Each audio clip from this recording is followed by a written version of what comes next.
Malappuram മങ്കടയിലെ Kuranganchola view പോയിന്റിൽ ഇടിമിന്നലേറ്റ് മരിച്ച വിദ്യാർത്ഥികളുടെ ഖബറടക്കം ഇന്ന്. സുഹൃത്തുക്കളായ റഹീസ്, ബഹാസ്, സിയാദ്, ഫഹദ് എന്നിവരാണ് മരിച്ചത്. 7 മണിയോടെ മഞ്ചേരി മെഡിക്കൽ കോളേജ് ആശുപത്രിയിൽ പോസ്റ്റ്മോർട്ടം ആരംഭിക്കും.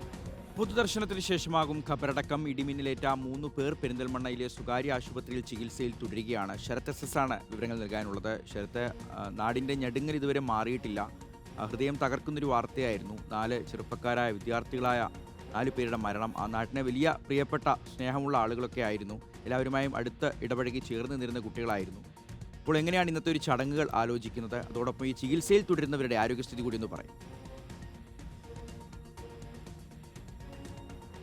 ഷിയാസ്, അതായത് ഈ പറഞ്ഞതുപോലെ വളരെ ഞെട്ടലോടെ പുറത്തു വന്നൊരു വാർത്തയായിരുന്നു ഇന്നലെ 4 വിദ്യാർത്ഥികളുടെ മരണം എന്നുള്ളത്. ഈ പറയുന്നത് പോലെ വ്യൂ പോയിന്റ് കാണാൻ പോയ സമയത്താണ് ഇത്തരത്തിൽ ഇടിമിന്നലേറ്റ് ഇവർ മരിക്കുന്ന സാഹചര്യമുണ്ടായത്. എന്തായാലും 7 പേർക്കാണ് ഇന്നലെ ഇടിമിന്നലേറ്റത്. ഇതിൽ 4 പേർ ഈ പറയുന്ന പോലെ മരിച്ചു. 3 പേർ നിലവിൽ ഇപ്പോൾ ചികിത്സയിൽ തുടരുകയാണ്. പെരിന്തൽമണ്ണയിലെ സ്വകാര്യ ആശുപത്രിയിലാണ് ചികിത്സയിൽ തുടരുന്നത്. ഇവരുടെയൊക്കെ തന്നെ ആരോഗ്യനില ഇന്നലെ ഗുരുതരമായിരുന്നു. പക്ഷേ ഇന്നിപ്പോൾ എന്തായാലും ഡോക്ടർമാർ രാവിലെ വീണ്ടും ആരോഗ്യനില വിലയിരുത്തും എന്നുള്ളതാണ് അറിയാൻ സാധിച്ചത്. ഒപ്പം മരിച്ച 4 പേരുടെ പോസ്റ്റ്മോർട്ടവും ഇന്നിപ്പോൾ രാവിലെ നടക്കും. മഞ്ചേരി മെഡിക്കൽ കോളേജിൽ വെച്ചാണ് രാവിലെ 7 മണിക്ക് പോസ്റ്റ്മോർട്ടം ആരംഭിക്കുക.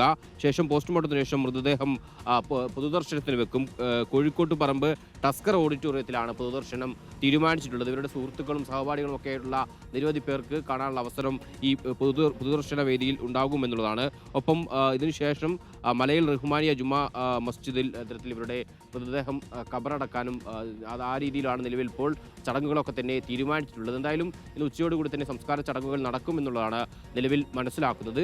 ഒപ്പം ഈ പറയുന്ന പോലെ നിലവിൽ 3 പേരാണ് ഇപ്പോൾ ഗുരുതരാവസ്ഥയിൽ തുടരുന്നത്. ഇവരുടെ ആരോഗ്യനില ഇന്നിപ്പോൾ രാവിലെ പെരിന്തൽമണ്ണയിലെ സ്വകാര്യ ആശുപത്രിയിൽ ഡോക്ടർമാർ വിലയിരുത്തും. തുടർന്ന് മറ്റ് ആശുപത്രിയിലേക്ക് മാറ്റണോ അല്ലെങ്കിൽ മറ്റേതെങ്കിലും അടിയന്തര ചികിത്സ നൽകണോ എന്നൊക്കെ അടക്കമുള്ള കാര്യങ്ങളിൽ തീരുമാനമുണ്ടാകും. അതിനുശേഷമായിരിക്കും തുടർ ചികിത്സ സംബന്ധിച്ചുള്ള കാര്യങ്ങളിൽ അന്തിമ തീരുമാനമെടുക്കുകയും ചെയ്യുക.